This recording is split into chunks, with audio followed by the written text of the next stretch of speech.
Warning. The following podcast is utter nonsense and may cause agoraphobia, kleptomania, insomnia, and oppositional defiance disorder. We are required by law to provide you with this disclaimer for hazardous materials.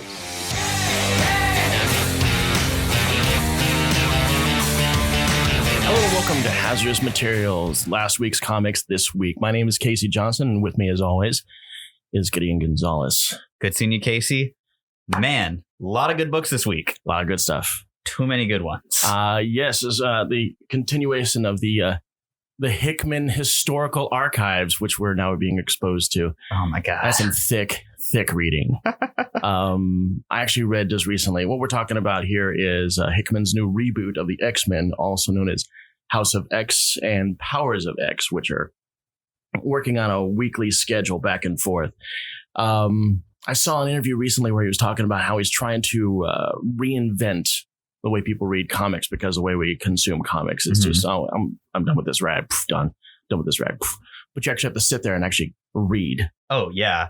I saw a guy online complaining that it read too much like a gaming manual. And I'm like, yeah, that's awesome. I want to get more like value out of my book. And I like the way this is world building with all these cool little like the future historical file stuff they do, where they just give you teases of what happens within that 100-year gap.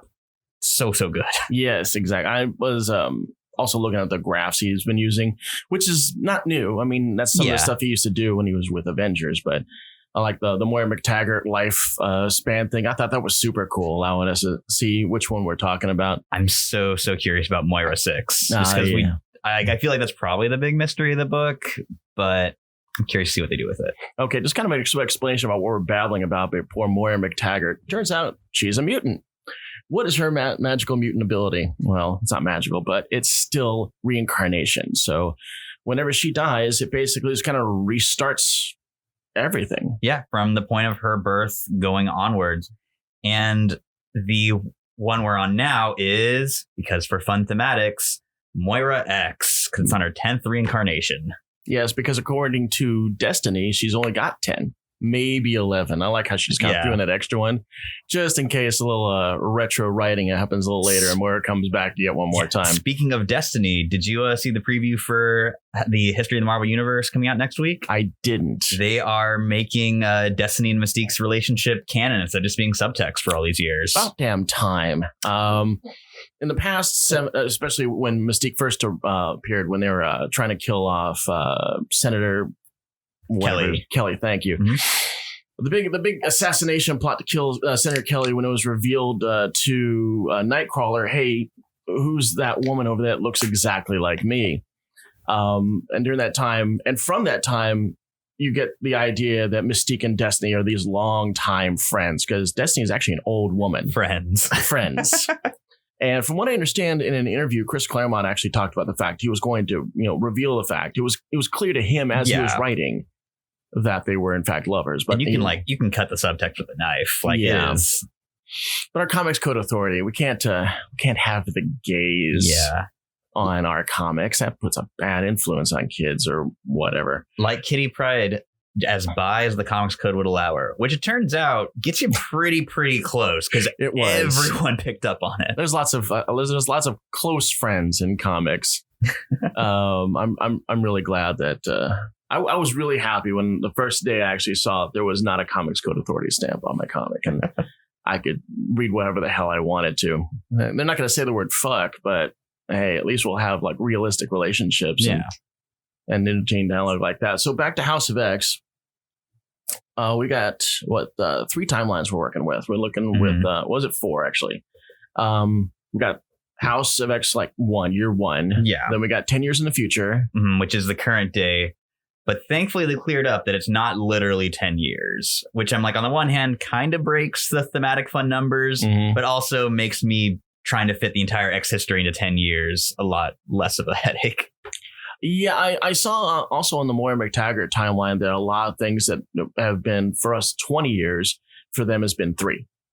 And that's a lot of shit to deal with in a 3-year span. That's pretty close to like Claremont years. Chris Claremont's system was always that 4 years in the real world translates to 1 year in the X-Men's time. Or something along those lines. Yeah, I've always thought that's a really good system because that gets you characters aging at a decent clip without everything getting too smushed.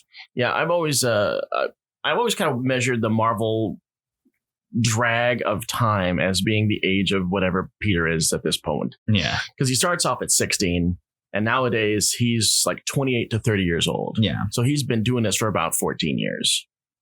So that's the entirety of 50 years in 14 years. 50, 14. That's where we're going with that.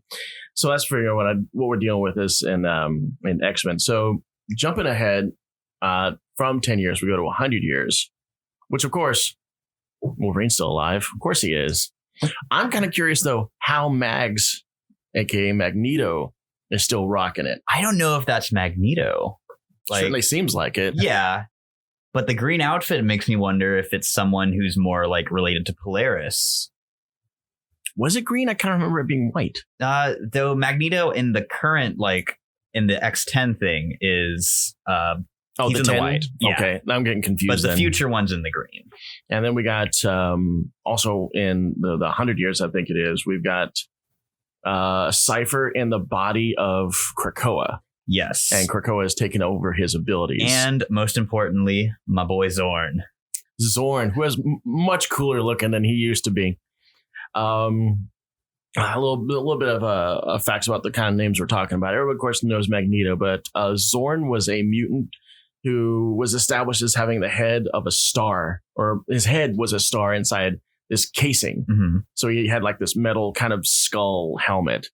A little overpowering, but I guess I was who was writing at that time? That was Morrison created it. Morrison created that, and Morrison had some exotic ideas that didn't age well. A lot of them are, there's the Beast stuff besides the Cat Beast, because I love Cat Beast. Mm-hmm. But there's a subplot where Beast Fate comes out, which really is aged pretty horribly. Yeah. It's still like one of my favorite, actually probably my favorite X-Men run ever. I mean, not counting Claremont, because everybody considers Claremont the best run ever. And it's a pretty incredible 17-year run on a book. But Morrison was the X-Men that I grew up on, so I've got a lot of connection to that. Oh, yeah. Well, telling my age there. That's something we should probably bring up, the fact that me and Gideon are separated by decades, so we both got different upbringings. Yes. You got the whole Morrison thing, and I grew up on Claremont, easily brought up on Claremont. I started reading comics maybe a couple dozen years, no, not a couple dozen years, but about 2 years after Phoenix was introduced. Oh, wow. Yeah, I got some years on me. I started reading like right when the Ultimate Universe started. Ultimate Spider-Man was one of my first books. Ultimate Spider-Man was so damn good. So good. And it was so well handled at the very end. I thought that was really ballsy of them to off him off. Yeah. But then go straight into Miles, who, I gotta say, I fucking love Miles Morales. I love me some Miles Morales. I think he had a bit of a kind of not great period after they did that first time skip in his first book. Mm-hmm. But since Sally and Ahmed's come on, like really, really rocketed back up. Yeah. I think Bendis got a little stale on the title after that first couple years on him. Yeah. Who's writing Miles Morales right now? Saladin Ahmed. He did Quicksilver No Surrender, which was phenomenal. But probably the biggest thing he did was Black Bolt from a couple of years ago, which is absolutely incredible. Really? Yes. I've always had such a low opinion of all the not New Mutants, but Inhuman books. Same. That Marvel was slamming us with, trying to get us to believe, oh, hey, these are the real X-Men. It was the good one. The premise is Black Bolt is in a space prison and his cellmate is Absorbing Man. And they're both trying to hatch a prison break. Oh, that's hilarious. It's 12 issues, absolutely gorgeous. Christian Ward does the art on it. Okay, I think we need to bring things back to House of X. And I think the next stop we need to make, well, you know what? There's some things about the 10-year stop that I want to address. And that's, why is Jean Grey dressed like she's in the 70s? Hate that costume. Jean Grey, hot take, has never known how to dress. With the exception of the Phoenix costume, which was given to her by a space bird, every outfit she has is awful. It really is astonishingly bad. Well, I guess the new X-Men costume's pretty good, but again, it's a uniform that was given to her. Right. Which I guess most of her costumes are also. Charles Xavier, terrible fashion designer. except for those sleek new X-Men jackets. Cool as hell. I have one. It's my favorite article of clothing. I want to steal that from you. Do you also have a Wolverine jacket, if I remember?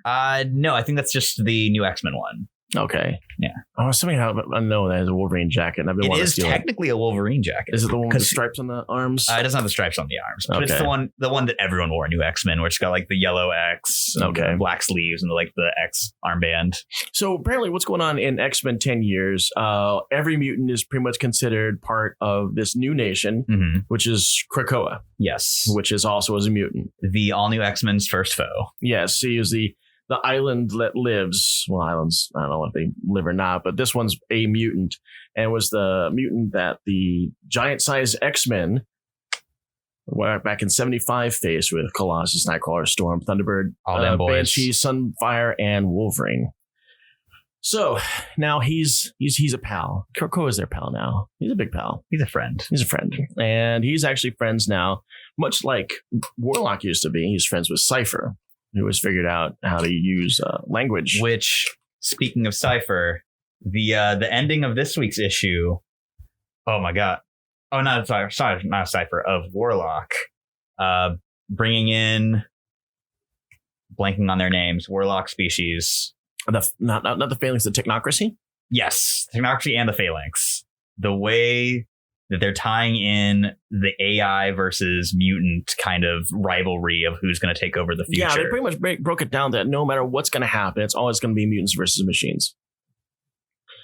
And I am so curious to see how they're going to evolve that dichotomy, because that's so interesting. It makes the Sentinels so much more interesting. Mm-hmm. My boy Nimrod, who I have long thought has been underappreciated, really getting to be a starring role in Powers of A X. serious threat. Oh my god, He yeah. was a serious threat even way back in the day, but then, like you said, underutilized. Yeah, like I love that arc where it was around when Secret Wars 2 happened, where he's just chilling out with a family and like being a construction worker, but Yeah. also still kind of killing mutants. He's still on the fucking side. Nimrod. Yeah. Like he's still wrestling Colossus and whatnot, but then he goes home and it's like, hello, family that's adopted me. Yeah, exactly. Well, we should probably, for time, we should probably need to jump into Yes. the 100. You should, yes. X-Men 100. What was going on with X-Men 100? That is, hey, so you read the last issue, right? I did. Okay, with the ending, where mutants are the dominant species now. Mm-hmm. They are kind of tying into Magneto's "We Are Your New Gods" line.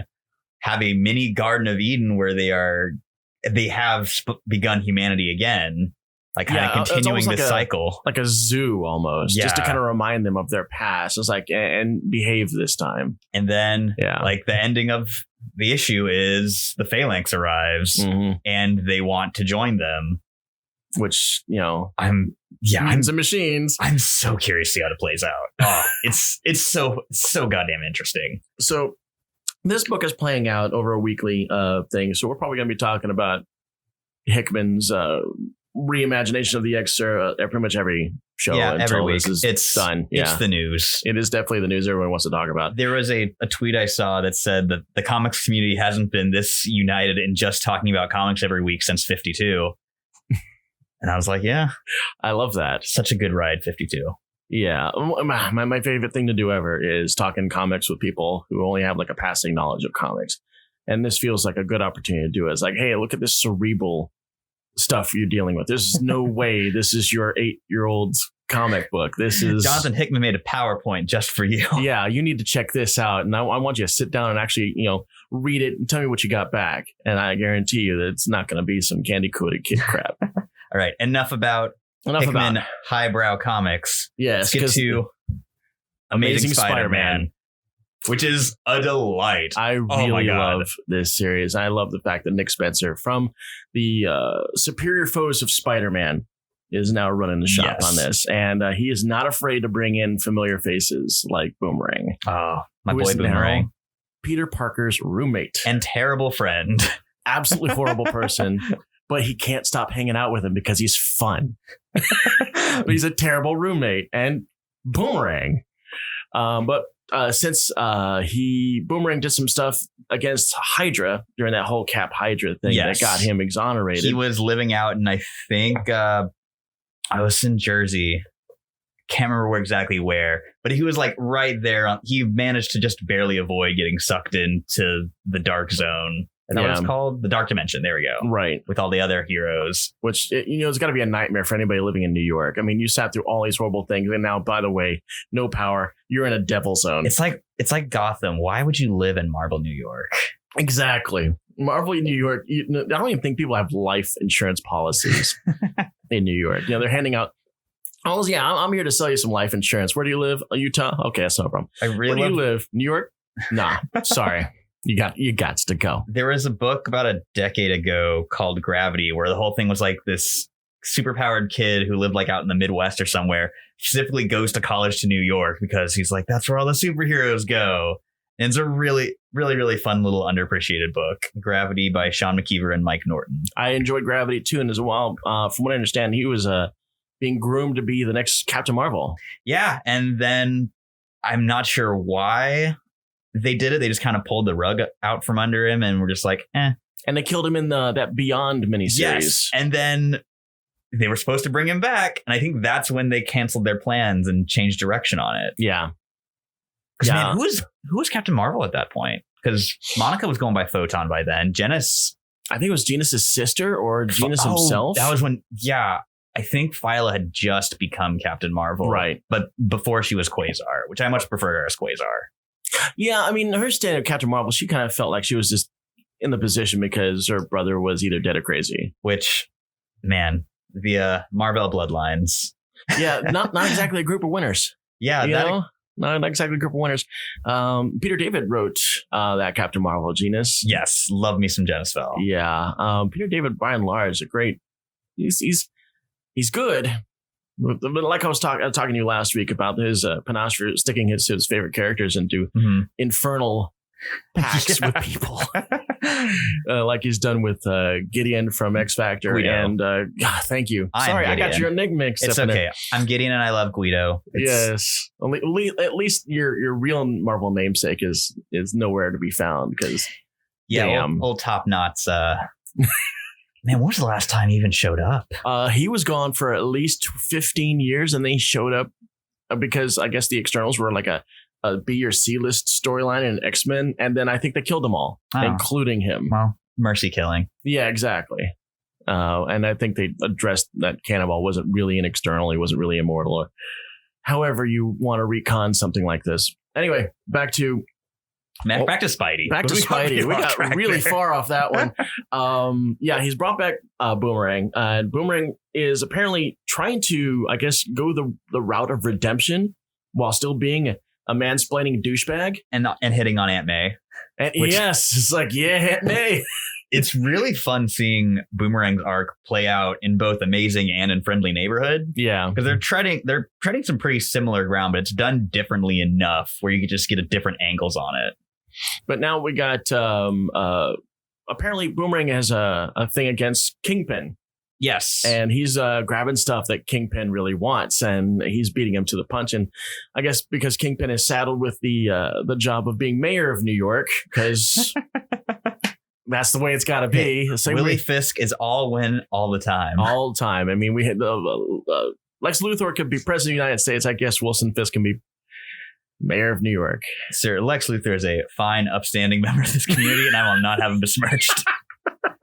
And who was the previous mayor of New York? It was J. Jonah Jameson, which one of my favorite arcs for the character was really him as the mayor. I really love how far J. Jonah Jameson has become from a one note, I hate Spider-Man, he's a menace, to my father is dating your aunt, and now I begrudgingly understand that Parker's now my stepbrother, and I will hang with him in social environments, to Spider-Man's least favorite cheerleader. Yes. And now bring him forward to now. And he actually knows that Peter Parker is Spider-Man because Spider-Man outright trusted him. And obnoxiously goes to bat for Spidey on his show. Yes. Now he's like completely reversed. He's still obnoxious. He's still loud, but it's all about how awesome Spider-Man is and what a great hero he is. And you guys need to all stop, hating on him. And oh my God, he's like that uncle that loves you, but he's just such a goop. You can't really hang with him. It's like, get off me, man. Get off me. So back on to the plot of the ongoing books right now. So Beetle, who was one of Boomerang's gang and Superior Foes of Spider-Man, gets together a group of like-minded women villains, including Lady Octopus, who has been redesigned to look like Olivia Octavius from Spider-Verse, which is a good move, but it made me kind of sad that it's not Liv. I was like, oh, I don't remember what her like secret identity name is, but the 90s Lady Octopus and not the really cool Doc Ock we saw in the movie. I was not really a big fan of 90s Lady Octopus. Yeah, she was a Ben Reilly villain. Yeah. I mean, but Liv Octavius from... Such a good character. Oh my God. I've never been that surprised about a villain than when she goes, I can't wait to watch you fall apart. I'm like, hey, wait, what's going on here? And the way she does her hair up into a beehive look, so she looks like an octopus. Her silhouette becomes an octopus. Yeah, drops the hair and the stuff just comes out. Yeah, I've been surprised. I applaud you. Yeah, it's so rare to actually get a nice twist that a character's in a movie when we're just bombarded by casting announcements and behind the scenes pictures and all that jazz. But it was such a oh my God, Doc Ock's in this movie, and she's amazing. So who else we got in this female roundup? We've got Electro, the new Electro. He was rather homicidal. Yeah, and who I'm glad Boomerang made the same mistake that everyone else I've heard make and call her Electra. Yes, because you're a woman. I mean, we're supposed to add A's to that, right? You're Electra, right? Raw? No? I mean, could be worse. Could be great costume. Could be like Terminatrix. Oh God. We've got Scorpia, who I haven't seen in a while. I remember her first showing up in Kevin Smith's Evil That Men Do as a side villain. I was wondering if she was connected to Scorpion. She's got I don't know if she was female Scorpion from Heroes for Hire. Oh, I did not read that. So wait. Oh my God, I know what you're talking about now. Yeah. I don't think there's any connection there. I didn't see any connection either. But there was a scene where they all kind of spread out and it's like, we are the syndicate. Mm-hmm. And he goes, hey, wait, you mean Sinister Syndicate? That's my bag. You can't take my name. And just dropped Sinister from it. And then he just, they had such his energy about getting revenge on Boomerang. And he just totally mansplains them right into how to do heists. It's like, you can't do this. This is Feast, which you guys, if you played Marvel's Spider-Man on PS4, Feast is the homeless center that May is part of, and now is being rebuilt. But apparently they chose that area to confront him, and he thinks that they're there to do a heist. So he's like mansplaining. He's like, can't do this. Can we do this somewhere else? By the way, nice costume. The best part of it, though, isn't that he says you can't do it because it's just because morally. It's because they don't even keep cash here. You can steal maybe a couple cans of food. Exactly. Still a D-bag. He's trying to be better, I guess. I don't know if you're reading Friendly Neighborhood, but in there, he goes to try and help out at the Feast Center because there's Peter gets a police scanner that tells him that someone's breaking into the Feast Center. And so Boomerang's like, oh man, my roommate's in jam. I got to go help him. So he puts on his costume to try and catch the guy. Winds up being Prowler, who is not breaking in to steal, but breaking in for other reasons. Yeah. And Boomerang, being Boomerang, throws a bomberang at him and blows up the Feast Center. Oh, I didn't catch that. So now that explains why Feast Center is in complete rubble. Because it's his fault. Yes. That's hilarious. Because Fred Myers is the worst. And we love him for it. So I know they did a little bit of retconning involving Prowler now that you bring him up. I quickly spanned through the Miles Morales issue this month. Mm-hmm. And I see that they're kind of merging our world's Prowler kind of with the family that has been introduced into this universe. Yeah. And he is actually Miles Morales' uncle now. Yeah. I know they brought Aaron back. I didn't because it's still definitively Hobie Brown in Friendly Neighborhood. Right. So I guess they're going to just have two Prowlers at the same time, or? Well, I thought Hobie Brown was the one they were using Miles Morales, unless I read that wrong. No, that's Aaron. I think I can't remember what his last name is. Because they're almost dressed alike. Yeah, this costumes are pretty much the same. Okay. I guess Aaron's, I think, has black instead of green. Well, it was instead of a point on his mask like Prowler does, it's stretched out like this. Oh, but still a purple mask, green outfit, and everything. So now we got the female syndicate, beating the crap out of Boomerang. Sadly, I didn't get a chance to finish this issue in time for broadcast. I can talk about the ending because, oh my God, I'm so excited about it. So throughout the whole series, Randy Robertson, Pete's good roommate and son of Daily Bugle publisher Robbie Robertson, has been seeing a girlfriend that we never see. He just keeps making comments about her. Oh, okay. This issue, turns out his mystery girlfriend is Janice Lincoln, the Beetle. Oh, God. Tying in the two arcs together. And one thing I'm very, very curious to see what they do with is Janice is the daughter of Tombstone. Yes, who has a very, very long history with Randy's dad, Robbie.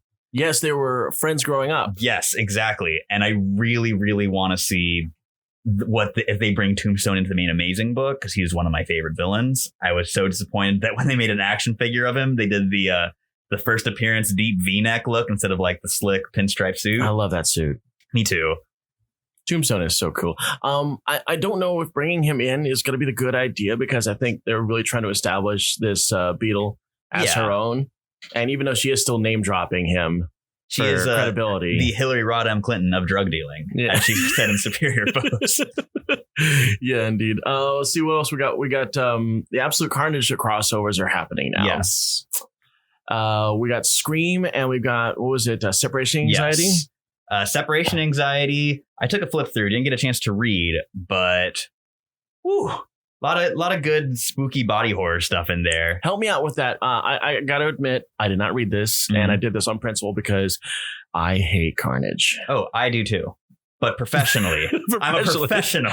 Oh, professional. I've let my personal life leak into my new profession of podcasting because I refuse to read about Carnage. So tell us a little bit about these crossovers. So Separation Anxiety, although after I just made a crack about you not being a professional, I didn't read. I just flipped through.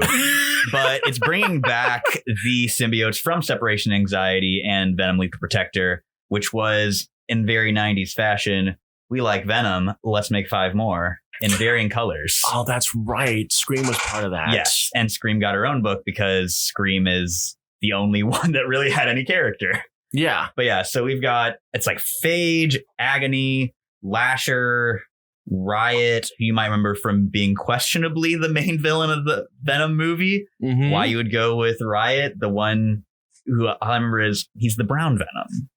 I actually have a friend of mine who's really into the symbiotes, and for some strange reason, his favorite is Lasher. Lasher got that cool look, though. He got got them green tentacles. Is that what's going on with that? I think so. Now he looks horrifying. The new design for Lasher, and I'll let you look it up on your own time, but or right now if you want to. Oh yeah, I got a phone right here. Quality body horror. He looks like. I try to good description for it. We got tentacles. A tentacles. A D&D monster based on a man's fear of vaginas. He looks like a demonic tentacled toothed vagina. And oh my God. He's green, right? Yes. Okay. They did there's a design cover where it's just the new designs for the symbiotes. And they all look so creepy and so much better than just player 2 through 5 of Venom in a fighting game.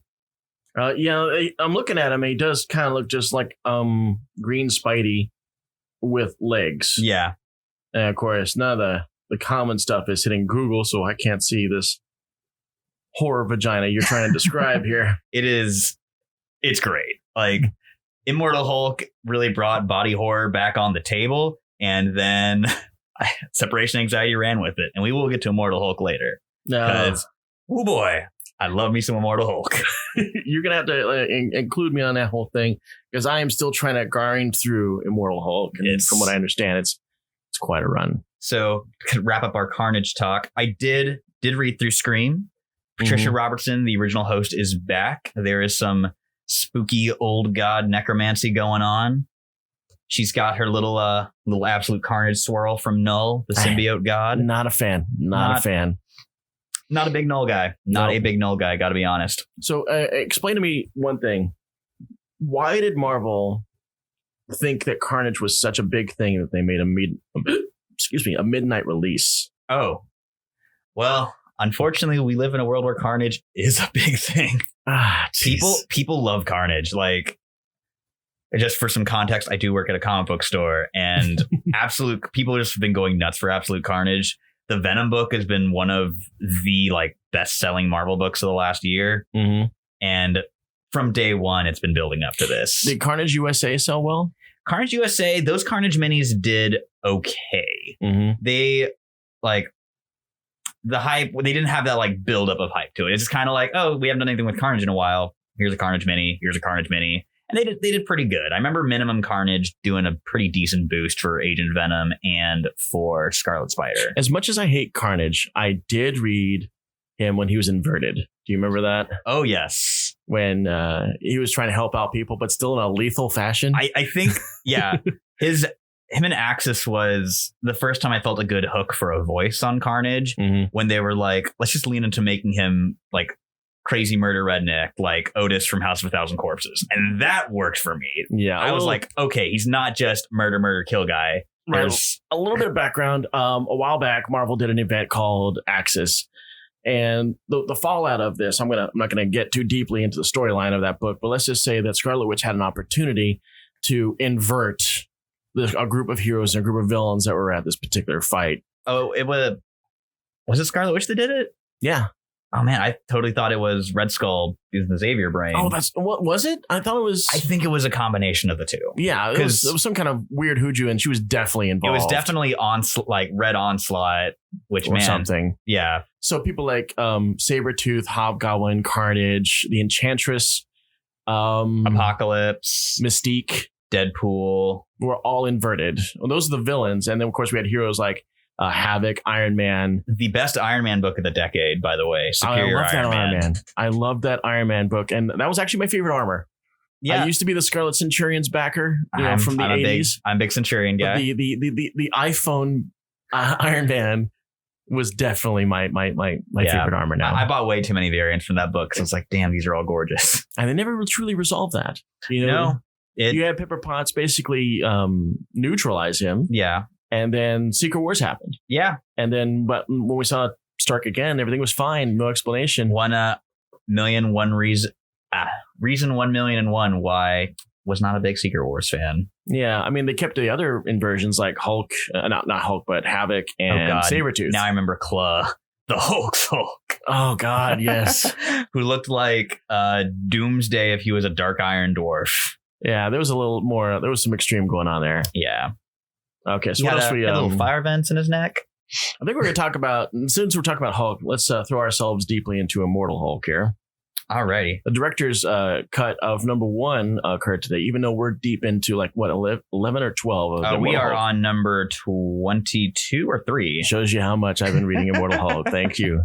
This is, I want to say, the 6th or 7th printing of #1, as they've been steadily putting out later printings over a year. And this is the one that I picked up. Yes. This is because I'm trying to get into this. I'm trying to catch up. That sweet EC comic style horror cover, where it's got like the big block cut out and the little side heads on the left. I mean, those were some cool books. That's some great spooky stuff. They really were. So tell us why Immortal Hulk. Why is it so good? God, there's so many reasons. There's the horror tone just lands it every month. There's Al Ewing's clear love of Hulk continuity, and not just like playing the hits, which is the worst kind of love of continuity. And because then you're like, oh, this is fine, but why don't I just read like a Peter David issue? But no, it's expanding the mythology. It's building on stuff. It brings back Devil Hulk, which was the main villain from the Hulk book of my childhood, the Paul Jenkins, Ron Garney run. I actually largely ignored Hulk up until Peter David did the Pantheon Hulk. Yes, I love me some Professor Hulk. I loved Professor Hulk. I bought all of those because Dale Keown was doing the art at the time, and it was outstanding. Man, let me do a small sidebar. What the hell has Dale Keown been doing for the past 20 years? I want to say he's been doing like character design stuff, because he'll pop in and do variants every so often. Because, man, he is just like almost gone. Almost the same way like J. Scott Campbell feels like he's almost gone, except for the occasional constantly deluged by J. Scott Campbell variants. He basically just does like variants exclusive to his web store, and he's got to be making crazy money off of that because he has been making every Art Spider Adams gets money. Oh yeah, because I haven't seen Art Adams make anything for 18 years. Man, I would love to see a new Monkey Man and O'Brien book. Now screw that. I want Art Adams to do an X-Men book. I want him to do this X-Men book, even though the artist that's doing Powers and House is outstanding. Yeah, R.B. Silva on Powers and Now I don't feel alone. I feel Pepe Larraz. Pepe Larraz. I remember because there's a customer who buys everything Pepe Larraz does and only ordered House of X without Powers. And I was like, are you sure? They're completely intertwined. And he was just like, nah, just want the Pepe Larraz art. And I was like, power on you, dude. Elitist bastard. Support the guy you want. So, is there anything about Hulk that you want to leave our listeners with before we pop over into what Gwenpool has decided to do with herself? Joe Fixit's in Hulk. He's not in the director's cut to #1, but he shows up and he's amazing in it. So is the director's cut, like, is it cutting material? Because I always thought it was going to be adding material. So the director's cut, which it's always been a weird term for comics because it's nothing like what a director's cut actually is. The director's cut gets you the full issue. Everything's there, but with the original pencil art for the book, which Joe Bennett's pencils are worth the price of admission. Like, that's the reason I bought the book, because they're so gorgeous. Okay. Like you could just print it as like just the pencils. Like, it's so tight. Everything's so detailed. Like he does all the work for that inking. And Alex Ross has been doing the covers for this since day one. And they are, I'm going to say it, the best work of his career. I can't believe they got Alex Ross to do 2 years worth of covers. Oh my God. Yeah. Like he did the Spidey covers, and I wasn't crazy about him, but his Hulk work is just, he's experimenting with new things. He's jumping into the body horror in ways I never expected Alex Ross to. Like, I gotta say that Marvel must be really expecting big things from this book to be investing that deeply in Alex Ross, because Alex Ross isn't cheap. Yeah, that's it. He is especially, I mean, just 1-2 covers would bankrupt a third-rate comic company, but Marvel's just bang, bang. Hey, crank out the Rembrandts out for each month for this guy, buddy. We got you on the hook for the next couple of years. That's Marvel money. That's Disney money going on there. And it's really interesting because the book was kind of a sleeper hit. Like, I remember when it first started off, like, not a ton of people were reading it, but it's been getting bigger and bigger sales, which isn't something you normally see in like modern mainstream comic books. Normally you start off high and then you slowly taper down. If you're good, you taper down slowly. If not, you taper down a bit quicker. But this one, they've been gaining readers, and my God, they deserve it. Let's back up a little bit and explain exactly what is different about this Hulk. Why does he have his own title? Why is he immortal? And why body horror? So, Immortal Hulk is after Bruce Banner failed to die because, for some reason, Gamma people can't. And that's the big mystery of the book. Okay. So, and that's also the device they're using to bring back all of these Hulk characters. So is A-Bomb back? Yes. Okay. Because Red Hulk put a shell through his head. Yes. His head. Through a little accent. And that is the stuff they do with Abomination is terrifying. Really? Like, they really lean into making him a horrifying abomination, because they have Rick Jones's body, which has some gamma left in it, and they have the remains of Emil Blonsky, and they just kind of mash the parts they have together. And Rick Jones was famously executed during the whole Cap Hydra affair. So this is how they're bringing him back? Yes. Okay. It's, oh man, you've got to read it. Just the first time they show what Abomination looks like, I just had this pure visceral reaction. I'm excited about this as a new reader. And seeing Alex Ross draw it on one of the covers, it's amazing. Like, I want a poster. There's so many covers from this run that I want posters of. The Abomination just screaming at you is, it's so good. So I got to put this on my list of stuff that I've completely neglected because I'm a hack. And I call myself a hack because I still have not read Vision's limited series. So you gotta. And I have the issues. I have them, but I just can't crack it. You know, every time I want to crack it, I'm like, I'm just going to read Captain Marvel. Vision is one of those books that I give to my friends who don't read comics to get them into comics. Like that's on my short list of like 3 books to hand out to people. Well, next on the list, we've actually got the quick follow-up to Gwenpool. Gwenpool was a title about a character who, for all intents and purposes, is us. Yes. A character from our universe into the Marvel Universe with the full knowledge of the Marvel Universe. So she'll walk up to people and go, hey, you're Peter Parker. You really shouldn't be doing that kind of stuff with, this person and that person. And your Aunt May trying to marry Doc Ock. What's up with that? Gwenpool has been almost as, I want to say obnoxious, but she definitely spoils situations that she's in Deadpool style. And I think, of course, that's why she's Gwenpool. Anyway, Gwenpool's book was canceled. Was it about a month or 2 ago? Her solo book's been over for probably close to a year, 6 months ago now. But I just read the last issue, and I guess it felt like it was last month. It's so good.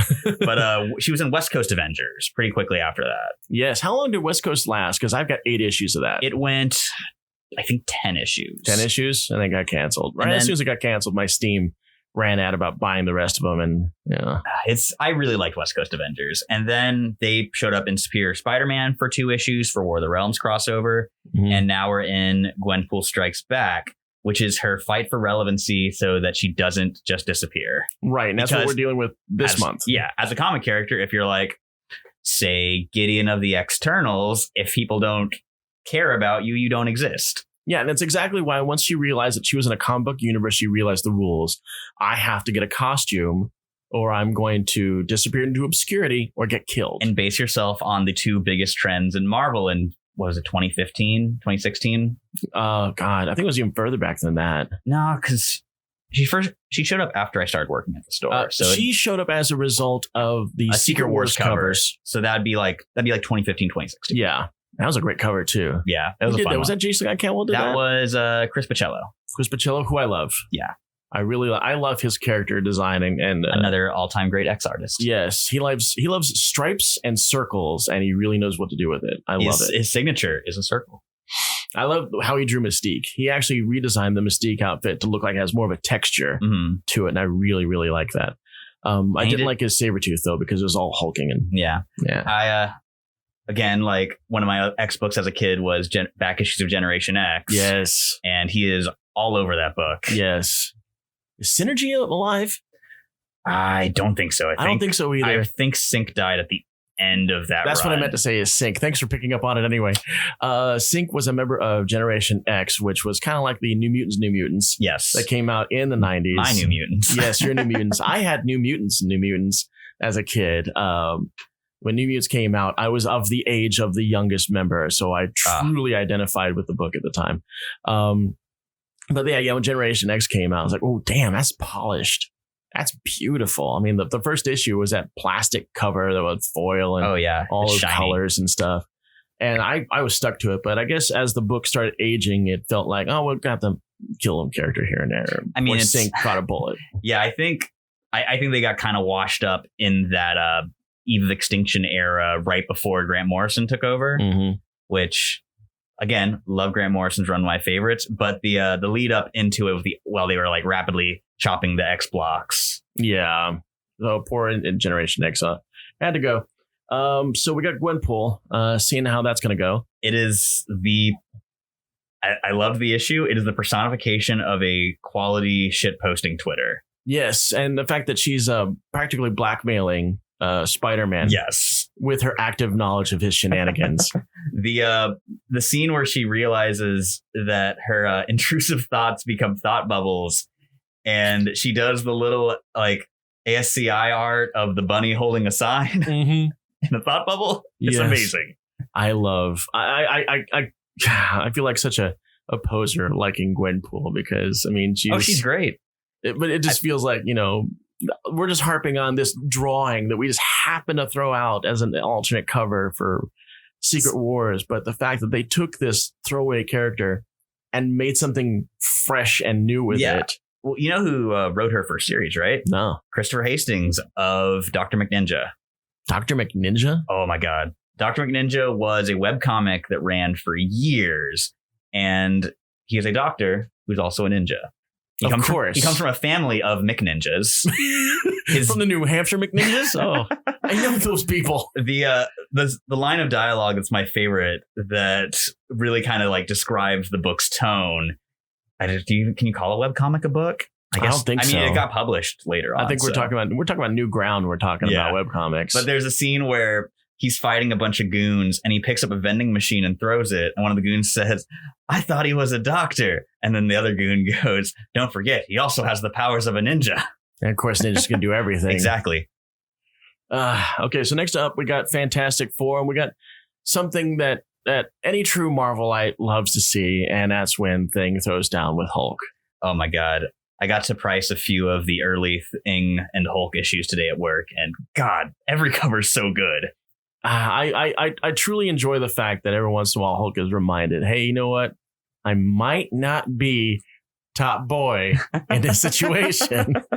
He might be the strongest one there is, but he ain't the scrappiest. No, Things definitely got him taken out when it comes down to brains. Yeah. And poor old Hulk will throw a temper tantrum, and then everything else starts getting wrecked, and fuck, that's the end of the book.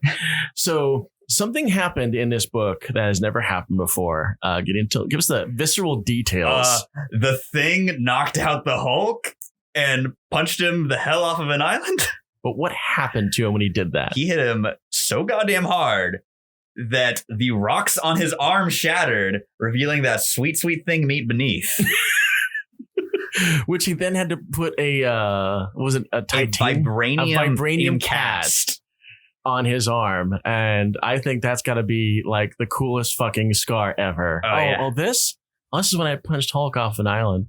No biggie. He had to be there. I think my favorite part of that amazing decking, though, is that Hulk hits him with his adamantium wedding ring, or Thing hits the Hulk with his adamantium wedding ring. Because baller, man, FF, they baller big time. Oh, yeah. You know, that's adamantium. He clocks him with that, and you see the rocks just jump off of him, and he's got this like dark purple meaty arm. And this is like the most brutal Thing fight I've ever seen, because even before that, like, Hulk is knocking chunks off of him, and you're like seeing like part of his eyebrow comes off. See, I've seen rocks come off of the Thing before, like one rock will come off, and you'll see, ooh, there's something down there. We don't get that sweet, sweet Thing meat. No, and not we truly. Now we're going to see exactly the anatomy of the Thing. Of course, there's all other questions left to be answered about that. We won't get into. But at least we know that there's not rock all the way down in there. Did you ever read the later Ultimate Fantastic Four stuff after they canceled Ultimate Fantastic Four? And it was like the trilogy that led into Reed becoming the Maker. I read Reed's downfall into becoming a complete nut job. Exactly. Yeah. The Maker with his egg-shaped head. He expanded his cranium. Yes. So his brain would work better. I think I might be remembering this wrong because it's never been called back again, but I want to say he had like a portal to a pocket dimension in there that he could infinitely expand his mind. Yes, okay. Because I thought that was the coolest thing ever, but then they never talk about it. It's like, did I imagine that? You need a serious writer. Hickman needs to tackle that, and then we'll know all about it. Oh, yeah. I mean, Professor X kind of looks like the Maker now. He does. Yeah. So a lot of questions about when I first saw it, I was like, is that the Maker? Is the Maker in this book? But then I saw the big X, and there's a big sphere. So I guess we're to assume that Professor X is still in Phantom X's body. Yeah. That's the reason why he looks so damn cut. I can't believe they took away my boy Matrix Gambit like this. Yeah, sorry. I like that character too, but unfortunately, Professor X has got to have himself a sweet new ride. Yeah. And it's got to be Phantom X. I do love that Phantom X had hair, and Chuck decides, like, it's not my vibe. And just shaves it all off. What a dick move. One of these days, Phantom X is going to come back and goes, where the fuck is my hair? Oh, my God. Okay, so something else happened in the past couple of weeks. DC kind of freaked out about something. Oh, yeah. On their books. And they freaked out so much about it that they went a step ahead and said, you know what? We don't want this recalled. We want it destroyed. Which is, and it seems like the most minor thing on the planet. It's not for anything content-wise in the book, because the books are just shipping a week or two late, which isn't time to reverse that. It's just that they're changing the covers to promote the new Legion of Superheroes book coming out. Yeah, but I've seen both the old cover and the new cover, and of course we are talking about the Superman and the Supergirl books that were supposed to come out. And in the corner of the book, you had the Legion stamp. Yeah, but both old and new had the same Legion stamp. So, what in DC is going on that would make them go, "Damn, we got to have more sweet, sweet Legion sauce on this cover," but we've already shipped it. Let's spend hundreds of thousands of dollars. Oh my God, yeah. Either recalling it or telling people to destroy it. We actually didn't even get it in at my work. It was invoiced. We were certainly charged for them, but we didn't get any of those sweet, sweet recalled covers to sell for $30 a pop on eBay because that's what they're going for. It's insane. So I got to wonder if the distribution dock for the place that you work at was probably just at a big old ash bin full of burned comics. Our books were delayed by a day, so they said it was truck problems. Yeah, they were busy pulling a Fahrenheit 451 in the middle of the dock there. Oh man, time to burn this, can't they? Kids thinking that the Legion's not a thing, you know? Yeah, it's so weird to me because maybe it's just a generational thing because the Legion of Superheroes has never been a big deal to me. Like the biggest Legion thing in my lifetime was the cartoon. And I was like, this is fine, I guess. I love the Legion cartoon. That wasn't my favorite. I like the character designs on it. Yeah, I do like the art direction on it a lot. Yeah. But it didn't really grab me. And I've wanted to go back and read some of the 90s stuff that was coming out when I was like a little kid. Because that's like Mark Waid, Dan Abnett and Andy Lanning worked on those. And I like all these creators. And it seems like a decent entry point because Classic Legion's a lot. I was around during the George Perez Legion. Also when they were trying to reintroduce Darkseid and Darkseid's lieutenants to the 30th century. I have heard great things about the Great Darkness Saga. Like it's one of the best comic books of their leagues. So good. Just talking about it's giving me little fanboy goosebumps over here. The Darkseid Saga and Legion of Superheroes is definitely worth getting like a freaking omnibus of it and just cranking through it. God, I loved characters like Wildfire was my favorite out of that. I do have a favorite Legion member. It's like, I don't know if I have a favorite. No, it's Matter Eater Lad. It's Space Jughead. He had a green and black outfit, if I remember right, and he just kind of sat there eating whatever the fuck you handed to him. Did you see that Legion of Superheroes action figure box that they did like 6 years ago? I know they did something special for Matter Eater Lad, but I've forgotten what it is. His head sculpt is him chewing. So like one of his cheeks is like full and like he's got this kind of goofy Popeye-esque expression almost. Oh my God. Now that we're actually talking about it, I'm going to go home and I'm going to Amazon the crap out of that Darkseid Saga. Because I've got to have it. I got to read that. Yeah. I got to read that like crazy. But then you can loan it to me so I can read it. I will. Actually, it might be on the DC Universe app. Friendly plug. Now, while we're trying to go through our docket about what we're going to be talking today, you in your artsy fartsy kind of way introduced a bunch of books I never heard of, and I'll freely talk about this, but we're going to talk about it. And that's we got not Black Hammer, but Black Hammer Falls? Justice League. Well, we'll use it as a segue. We'll segue from a book an indie book that crosses over with a mainstream comic book, and then we'll go to like the wilder indie stuff. The wilder indie stuff. Okay, so we're going to talk about the DC stuff I don't know a damn thing about because DC has hurt my feelings way too much. So Black Hammer is a Dark Horse book by Jeff Lemire and a bunch of different artists, but primarily Dean Ormston. And the premise is it's a superhero universe that's loosely based on like classic pre-crisis DC with a good bit of Marvel sprinkled in there. But it's such a well thought out superhero universe. Like they've got, here's our golden age, here's our silver age. Okay, so we're not talking about a DC book here. No. Who actually does Black Hammer? Dark Horse. Oh, okay. You did say that at the very beginning, but I didn't pick it up. Okay, go ahead. And the hook of the book is that a group of 6 superheroes faced off against essentially the Anti-Monitor. He's called Anti-God in this. And they sloppy. They stop. There's a lot of very like transparent XPs, but they're treated with so much care and love that you're like, this is just a really cool take on these. Okay. And they stop. The crisis is averted, but those 6 heroes disappear and they wake up on a farmhouse where seemingly no one has any knowledge of superheroes. And so they're trying to figure out why they're trapped there and how do they get out. The Justice League crossover has the 2 groups switch universes. So the Justice League winds up on the farm prison thing, which I don't want to get too deep into because y'all should really read Black Hammer.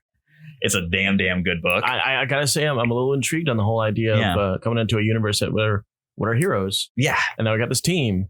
How does the world react? So, and then the Black Hammer heroes who are very, very rusty and out of practice because a lot of them are Golden Age heroes. Like Abraham Slam is like a kind of Captain America, Daredevil style guy where he was like, what's this guy's name again? Abraham Slam. Oh my God, that's awesome. He was a boxer who got a super soldier serum and decks Nazis. And he is like, what a great character to introduce during this time. And he is like in his 60s because the crisis happened like in the 80s and he was active in the 40s. But he's just this like scraggly old man who will punch the shit out of anything. Oh God, I already love this guy. One of the characters is Golden Gale, who is a Shazam type character where she was like 8 or 10 years old when she got the wizard equivalent to give her powers. But in a kind of an inversion of how the Billy Batson Shazam works, her superpowered form stays at being an 8 or 10 year old. And now she's like an 80-year-old woman. There's a little bit of a reverse there. Yes. And she is a very foul-mouthed, hard drinking and smoking, superpowered 8-year-old who is trapped in this body because her old body will die. Okay. And so you got the Justice League adjusting to life on a farm, and you've got the Black Hammer superheroes trying to be superheroes again. And this is the main Black Hammer book right now. Oh, it is? Yes. This is not just like some weird, we're just doing a Star Trek book mixed in with Superman. Like, they do Black Hammer's produced miniseries by miniseries, and this is the main Black Hammer narrative right now. It's a really, really cool jumping on point, especially if you want to see Batman try to adjust to living on a farm. Let's crank through the last things we got on a racetrack way. Give me the 1-minute spiel on Gideon Falls and why it's good. It is, again, by Jeff Lemire with art by Andrea Sorrentino. It is about 2 conflicting mysteries in the small town of Gideon Falls involving a otherworldly artifact called the Black Barn. And it's 2 separate narratives. I don't want to spoil how they're separated, because much like The Good Place, it's a book where every season drastically changes what it's about. I fucking love The Good Place. If you like twisty horror that involves, among other things, possession, creepy small towns, creepy big cities. Okay, so that's already well within its series. It's like, and it goes from the smallest scale horror to big cosmic horror on a dime.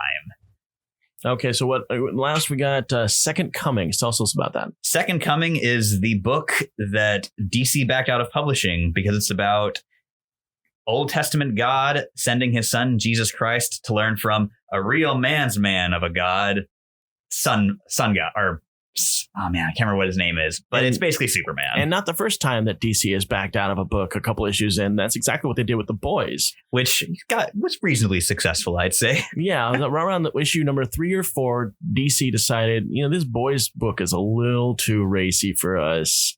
We're backing out of it. And we all got sad because it's Garth Ennis, and Garth Ennis is my all-time favorite writer. And we were lucky enough that Dynamite picked up the rest of the series and carried it to its fruition. And now, boom, we're on Amazon. We got big stars playing our people. It's the biggest thing that Amazon has ever done. It's absolutely insane to me that The Boys is like the center of superhero zeitgeist right now. Yeah, I love it. I'll be honest. Did not like the book. I enjoyed the book. Of course, going into it, with Rosie, I love Garth Ennis. I also am a big Ennis fan. Yeah, I was reading Hitman way back, and Preacher to this day remains my favorite comic book, hands down. Yeah, it's a contender. That's 66 issues of Prime Gold, and the series ended here in San Antonio. Can't ask for more. Doesn't suck. All right, so that finishes up our mainstream stuff. We got a couple things we want to look at here. CW apparently loves DC. Damn, do they love some DC? And they got some various shows to showcase that. Of course, Arrow is coming to an end with the retirement. I don't know if retirement, just the guy's quitting. Yeah. And so we're going to end this book. But before that happens, we're going to have ourselves a gigantic goddamn crossover called The Crisis of Infinite Earths. With almost every live Everybody. action. It's like if you were in a live action DC series of any sort, we want you. We want you in costume and we want you on set. Linda Carter's going to be there. Burt Ward's going to be Ward there. From the frickin' 60s Batman and, of course, 77 Wonder Woman. Kevin Conroy is going to be a live action Batman for the first time. Yes. And from what I'm hearing, the stars from Smallville are heavily hinted at being in it. So much so that who's the guy that plays Clark in Smallville? Is Tom Welling. Tom Welling on Twitter yesterday responded to somebody saying, "Oh, why isn't it would be stupid for us to have this and not have Tom Welling return as Superman?" To which he responded, "Duh." And we're supposed to, of course, read into that. It's like, dude, Tom, don't play with us. Are you going to be there or not? Just tell me. Just tell me. It's between us. Tell me, are you going to be there or not? But we do hear on some reliable sources that the guy that played Lex Luthor and also Flash, Michael Rosenbaum, GLA, is going to show up there. So what else we got going on here in our last couple minutes? Because my producer's kind of waving at me. We're running out of time. We will learn to budget our time better as the show progresses. Yeah, so right now we're going to completely murder that. So going on, Krypton has been canceled. Sci-Fi has decided to kill our Superman prequel. At the same time, killing off what was supposed to be a Lobo spinoff. Which I was very disappointed about because he was my favorite part of the show. The same here. I zipped through Krypton because there were some things like, I don't care about that. Next episode, I don't care about that. As soon as Lobo showed up, it's like, okay, press play. I'm in. We're sitting. Done. And that skinny little Lobo killed it. And I wanted more. And when Sci-Fi says, we've heard you, here's a new series. By the way, fuck you, we're canceling it.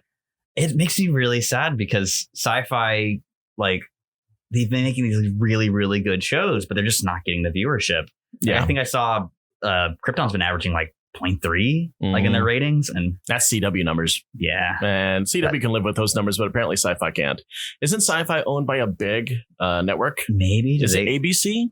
I don't think it's ABC. It's not because, CBS. Yeah, ABC is a Disney property. Speaking of which, as I clap right on my microphone, big news of the Viacom CBS merger means that our Star Trek properties are merging into one. My fear of the encroaching unification of all of our entertainment aside, man, excited to see some good Star Trek stuff. Yes, some people that are on the same page instead of going, oh, well, we have to do this. And because of licensing and rights, this CBS show needs to have different uniforms so that we can sell toys based off of those uniforms. They're just different enough. And they even have a percentage of different it has to be. Good Lord. It's like 30% different. Each Star Trek uniform from the differing companies, Paramount and CBS, has to be 30% different. That's insane. For marketing.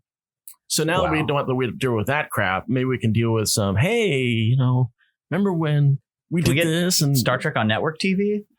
Right? I love me some Trek, but I'm not signing up for another streaming service. I'm hard pressed not to do this. Okay, last thing I'm going to do. We were going to talk a little bit about the Tales of the Dark Multiverse, but I think we're going to scrap that. Yeah. No Blackest Night, as much as I love talking about Blackest Night. But I do want to talk about the fact that Runaways is going to be merging with Cloak and Dagger. Runaways from Hulu and Cloak and Dagger from Freeform. Two groups of characters that do have a history together. Yes, indeed. So I guess the Runaways kids are going to New Orleans for this, I'm assuming. They're running a good ways. They're running down east and where the swamps are. So I guess we're going to hang out with those kids. I'm really interested to see how that is. I don't know if they're going to make... Is that actually what Runaways season 3 is going to be about? Or are we talking like a different series? Is going to be in Road Trip. I was trying to figure out who's going to be holding this. Is this Freeform that's going to be airing it? Or That's a good question. I would assume that they would want to do it, have the Cloak and Dagger kids show up on Runaways and not vice versa. So it's way easier to pitch TV characters showing up on a web series than web series characters showing up on a TV show. Yeah. And just a last note about how I love Runaways. I loved it when the comic first came out. Second one, I wasn't too thrilled about. The writer on that just didn't handle it well. But whoever's writing Runaways right now, Rainbow Rowell. is knocking it out of the park. And from what I understand, she did young adult novels. Yes. And still does. Does a lot of young adult romance novels mostly. And it's doing a great job because that's exactly what we need. Yeah, that's Runaways. Yeah, it's Runaways. It's teen drama. So I'm excited about that. And I love the fact that Doombot is in it. With the sharpest suits on the planet. Yes. God bless Chris Anka and his design sense. And his suitcase, it says Doom across the front part of it. I love that. All right. So we are running out of time. Hopefully we'll be able to budge our time later. No, we won't. These shows are going to be completely haphazard.